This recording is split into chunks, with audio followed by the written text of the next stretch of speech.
ስደክም ነው የምመጣው አንተ ጋር ስበረታ አልመጣም በስጋ ሲሞላልኝ ዘላለም የምኖር ይመስለኛል ሲጎድልብኝ ደግሞ መቃብሬ የተቆፈረ ይመስለኛል ዥንጉርጉር በሆነ ስሜት ውጣ ውረድ በበዛበት ህይወት አንዴ ደስታ አንዴ ሐዘን ባለበት ማንነት እኖራለሁና ዘመኔ ድንገት እያለቀ ነው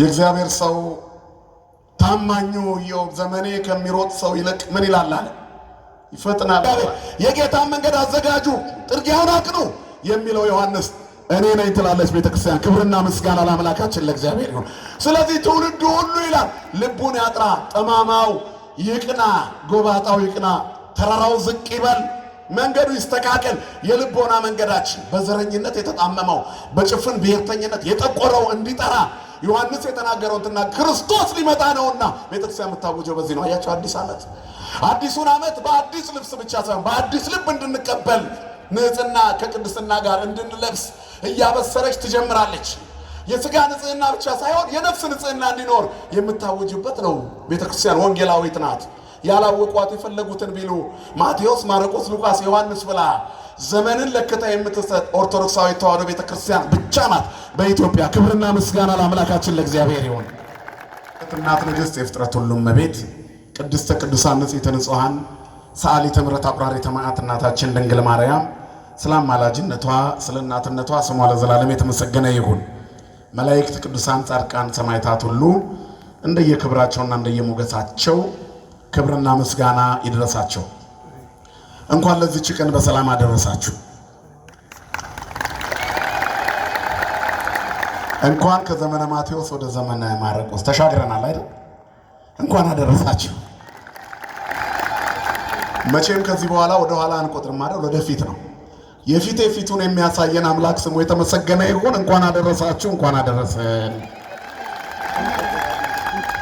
አቤቱ አምላኬ ሆይ በጠራሁ ጊዜ ጸሎቴን ፈጥነህ ስማኝ ይላል መዝሙረኛው ዳዊት በቸገረኝ ጊዜ ባዘንኩ በተከስኩ ስጋት በተሰማኝ የሞት ፍርሃት በያዘኝ ሐዘን በሸበበኝ ጊዜ አንተን መጥራቴ አይቀርምና ፈጥነህ ስማኝ አመዕለተ እፄዋከ ፍጡነ ስምዓኒ ስጠራ ፈጥነህ ስማኝ መቼም ሁሌ አልጠራህም እኔ ደካማ ነኝ ሲሞላልኝ ወደ ዓለም ነው ምሮጠው ኪሴ ሲሞላ አላስታውስህም ውስጤ ሲጎድል ድንግጣለሁ ያኔ እጠራሃለሁ ደካማ ነኝና ባለፈው ለምን አልነበርክም አትበለኝ ደካማ ስለሆንኩ አቤቱ ጸሎቴን ፈጥነህ ስማኝ ሰው ደካማ ነው ሲሞላለትና ሲሳካለት ቀኑ ቢረዝም ደስ ይለዋል ሲጨነቅና ሲሰቃይ ቀኑ ይረዝምበትና ባጠረ ይላል የሰው ልብ ይፈጥናል በዛው ልክ ይዘገያል እንጂ እግዚአብሔር የጊዜን ዑደት አዛብቶት አያውቅም ስሙ ለዘላለም የተመሰገነ ይሁን አባቶቻችን አምላክ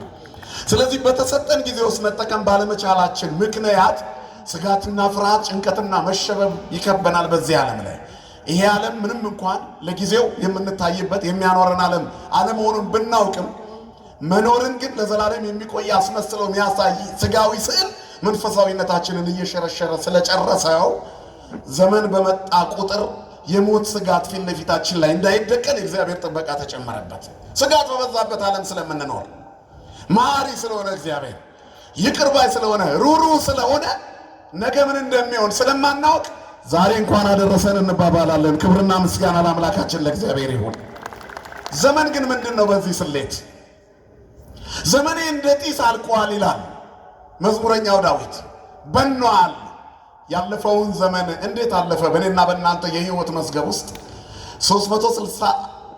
365 ሙሉ አዳዲስ ሙሉ ገጾች ነበሩ በእያንዳንዱ ቀን የህይወታችን መዝገብ ውሏችን ታሪካችን በሰማይ ያለው የሚጻፈው ስማችን የትኛው ቀን ተጽፎ ይሆን ስርዝ ድልዙ ይበዛል ወይስ ሙሉ ባዶ ይበዛል ወይስ የተጻፈው ምንምስ ያልተጻፈ የኔ ቢጤዎቹ ምስኪኖችስ ዘመንን አለፍነው ነው ምንለው አለፈብን ነው ምንለው ይሄንን ነው ያለው መዝሙረኛው ዳዊት እስመ ሐልቀ ከመጢስ መዋዕለየ አመዕለተ እፄዋከ ፍጡነ ስምዓኒ አቤቱ ስጠራ ፈጥነህ ስማኝ ዘመኔ እንደ ጢስ አልቋል ዝንጋዬ ይዞኛል መንፈሳዊ ጥንቃቄ የሌለኝ ጎዶሎ ነኝ ዘመናችን አልፈጠነብንም ከሚሮጥ ሰው ይልቅ መልካምን የማያዩ ብዙ ዘመኖች አሳልፈናል ዘመን ምንድነው ዘመን በመሰረቱ የምድር ልኬት ነው የሰማይ ቁጥር አይደለም ለምድር የተሰጠ ልኬት ለፍጥሩ የተሰጠ ሚዛን ነው ዘመን መለኪያ በመዓልትና በሌሊት የሚለካ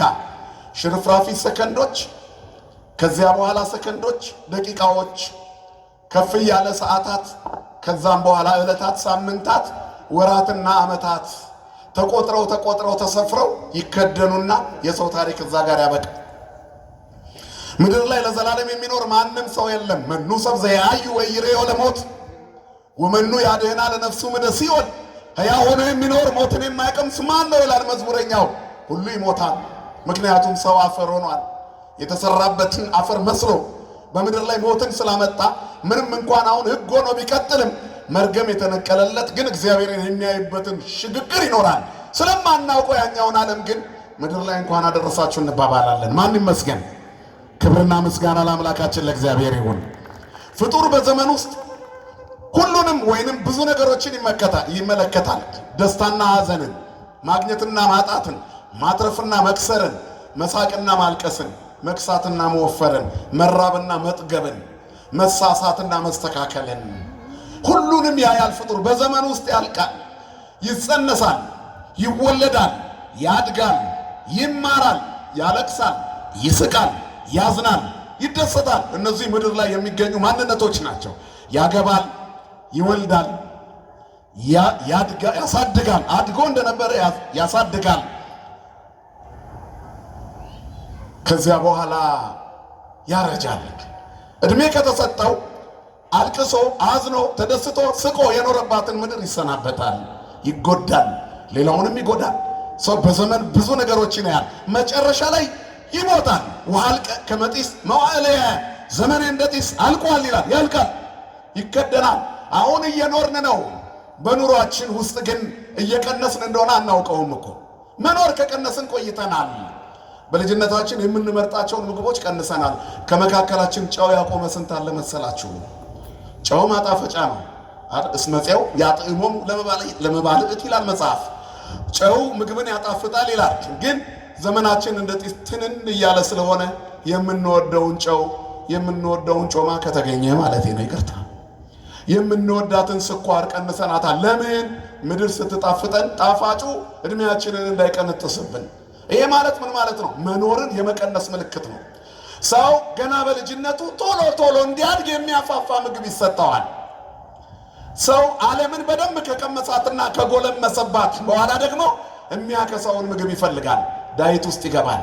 72 hours 23 hours and 48 hours እያለ ይጾማል። ለጽድቅ አይደለም፣ ለሼፕ ነው፣ ለመቀነስ ዲቶክስ ለማድረግ ሰውነቱን ከውስጡ ያለውን ነገር ለማውጣት የሚያለቀልቁ የምግብ አይነቶችን ይወስዳል። ጨው እየበጠበጠ ይጠጣል፣ ሎሚ እየበጠበጠ ይጠጣል። ሰውነቱን ያለቀልቀዋል።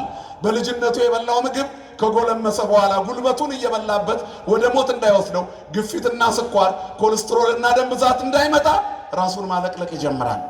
ምን አለ ኃጢአታችንን በዚህ ልክ ብናለቀልቀው። መድኃኔዓለም ውስጣችንን ንጹህ ያደርግልን ወገኖቼ። ስለዚህ መድኃኔዓለም ሆይ፣ የሰራዊት አባት እግዚአብሔር ሆይ፣ እኔ ስጋዬን እንጂ ነፍሴን አለቅልቄ ማጥራት አልችልምና አንተው አለቅልቀኝ፣ አንተው አስተካክለኝ። እስመ ሀልቀ ከመ ጢስ መዋዕለየ አመ ዕለተ የጽዋዕ ፍጡነ ስማኒ። ሁሌ አልጠራህምና ድንገት ስጠራ ግን ፈጥነ ሰምተህ ልቤን ስበረው። እንደ ልድያ ልብ ፈጥነ ሰምተህ ታሪኬን ቀይረው። ቅዱስ ጳውሎስን በብርሃን በትር መጥተህ የራስህ እንዳደረግከው እኔንም ዓለም እየጠለፈች አስቸግራኛለችና ቆንጥጠ መልሰኝ፣ ጸሎቴን ሰምተህ የራስህ አድርገኝ። እግዚአብሔር የራሱ ያድርገን ሁላችንንም። ስለዚህ የማይለወጠው እግዚአብሔር በሚለዋወጥ ዘመን ውስጥ የእሱ ሆነን እንድንኖር እንድንጸልይ በነቢዩ በኩል ያስተላለፈልን መልእክት ይሄ ነው። ወደ እሱ ስንጮህ እንዲሰማን ይህን ዘመን የጨመረልን አምላክ ስሙ የተመሰገነ ይሁን። ባጭሩ የፍጡር ዘመን ያልቃል ነው መልእክቱ። የማያልቀው እግዚአብሔር ነው። አንተ ክመ ወአመቲከኒ ዘኢያልቅ፣ ሁሉን እንደ መጎናጸፊያ ትለዋውጣለህ። አንተ ግን አንተ ነህ፣ ዘመናትህ አያልቅም። እግዚአብሔር ዘላለማዊ አምላክ ነው። ከዓለም በፊት ንጉሥ ነው። እምቅድመ ዓለም ወእስከ ለዓለም ሀሎ እግዚአብሔር በመንግስቱ፣ እግዚአብሔር በትስልስቱ፣ እግዚአብሔር በመለኮቱ አለ አባታችን አባ ዲዮስቆሮስ። እግዚአብሔር ከዓለም አስቀድሞ በሶስትነቱ በክብሩ በዙፋኑ ነበር። ያልነበረበት ዘመን የለም። ለቀዳማዊነቱ ጥንት ለዳህራዊነቱ ፍጻሜ የለውም። ያልነበረበት ዘመን የለም። የማይኖርበት ጊዜ አይኖርም። እግዚአብሔር ሁል ጊዜ እግዚአብሔር ነው። ክብርና ምስጋና ለስሙ ይሁን። አባቶቻችን አምላክ ሰው ግን ዘመኑ ያልቃል፣ የእግዚአብሔር ዘመን አያልቅም። ወአመቲ ከኒ ዘኢያልቅ ዓመታት ዘመናት ከቶ አያልቁም። አንተ ነህ የኔ ዘመን ግን እንደ ጢስ በኖ ጠፋ። አንድ በአንድ እያንዳንዱ ቀን አለፈ። 2017 ዘመነ ማቴዎስ 365 የሕይወታችን አዲስ ደብተር እየተገለጠ አንድ በአንድ አለፈ፣ አንድ በአንድ አለቀ። በዘመነ ዮሐንስ 2017 ዘመን የእግዚአብሔር የዘመንን ሰፈር አሳለፈው፣ የሕይወታችንን የዘመን መንደር አሳለፈው። ከዚህ በኋላ 2017 ተመልሶ አይመጣም። ስለዚህ የመኖራችን ጊዜ አለቀ፣ አከተመ። ተመልሰን አንኖርም። ወደፊት እንድናልፍ ወሐልቀ ከመ ጢስ መዋዕልየ ዘመናችን አለፈ። ግን አንድ ነገር ደስ ይለናል። ያለፈውን ያሳለፈልን እግዚአብሔር አዲስ ዘመን እንድንኖር ደግሞ እንደገና እንድንታመነው ይነግረናል። ኖኅ መዋዕል ወአመታተ ሕይወት ወሰላም ይትወሰኩከ ይላል። ይትወሰኩከ የዘመናት ቁጥር አዲስ ዘመን ሕይወት ይጨመርልሃል። ብዙ ዘመናት ረጅም ዕድሜ ኖኅ መዋዕል ወአመታተ ሕይወት ወሰላም ይትወሰኩከ እነዚህ ይጨመሩልሃል።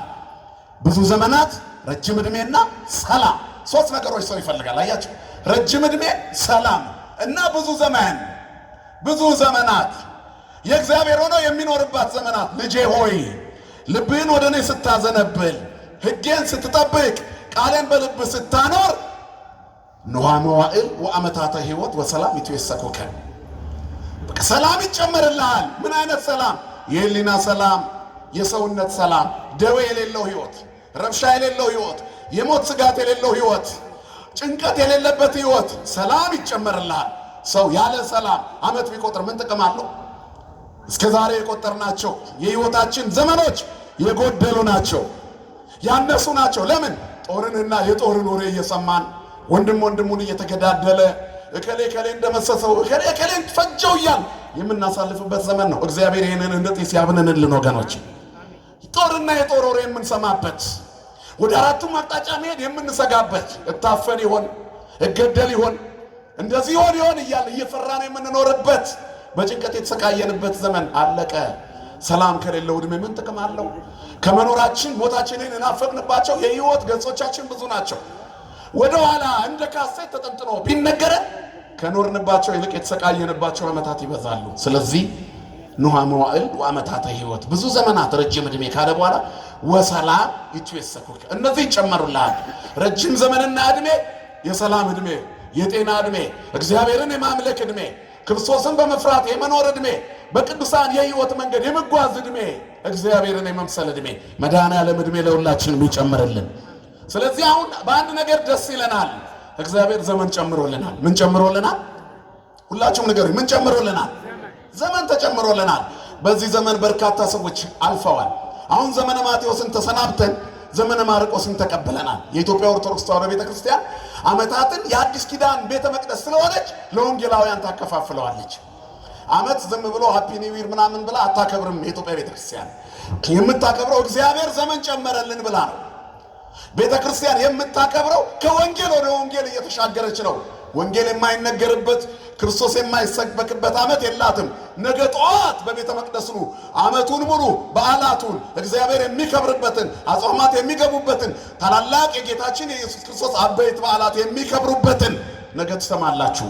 ጾም መቼ ነው የሚገባው ብቻ ብለን ነው የምንጠይቀው። ከመስከረም 1 ጀምሮ ብፁዕ አንተ ዮሐንስ ብላ የጌታን የኢየሱስ ክርስቶስ መንገድ የጠረገውን ቅድም እንዳነብ ወንጌል ላይ እንደሰማ ነው አባታችን ሲያነቡልን ወአንተኒ ሕፃን ነቢየ ልዑል ትሰመይ፣ አንተ የልዑል እግዚአብሔር ነቢይ ትሰኛለህ። የእርሱ የልዑል እግዚአብሔር ሊሞሸር በመስቀል ላይ ለመጣው በደም የሚሞሸረው ጌታ አርኩ ለመራዊ ትሰመይ ከመ ትጽእ ፍኖቶ ለእግዚአብሔር መንገዱን የጌታን መንገድ የምትጠርግ አንተ ነህ ብላ ወንጌል ገልጣ ትጀምራለች ቤተ ክርስቲያን። ትልቁን ክብር የቅዱስ ዮሐንስን መልስ የተናገረውን ቃል ዮሐንስ ትላለች። ዮሐንስ መለሰ ምን ብሎ? እኔ አምላክ አይደለሁም፣ እኔ ክርስቶስ መንገድ ጠራጊ ነኝ። አስተዳልው ፍኖቶ ለእግዚአብሔር የምል እኔ ነኝ። አንሰ ቃላዋዲ ዘይሰብክ በገዳም ወይብል ጽሁአ ፍኖቶ ለእግዚአብሔር። ስለዚህ የተወደዳቸው የእግዚአብሔር ቤተሰቦች በወንጌል ውስጥ ነው የምንሄደው። ዘመን የምንቆጥረው የምናልፈው በወንጌል ውስጥ ነው፣ በቅዱሳት መጻሕፍት ውስጥ ነው። እግዚአብሔርን በመፍራት እግዚአብሔርን በማምለክ ውስጥ ነው። በወንጌል ነው የምንጀምረው። ቅዱስ ማቴዎስ ወንጌላዊ ነው፣ ለቅዱስ ማርቆስ ወንጌላዊ ሰጠ። ከርሞ ደግሞ ለዓመቱ ያደርሰን ለሉቃስ ያስረክበዋል። ቅዱስ ሉቃስ ለዮሐንስ እየተቀባበሉ አራቱ አዝማናት በአራቱ ወንጌላውያን ይሰየማሉ። ያ ብቻ አይደለም፣ አዲስ ዓመት ከዚህ ሌላ ደግሞ ቅዱስ ዮሐንስ ተብሎ ነው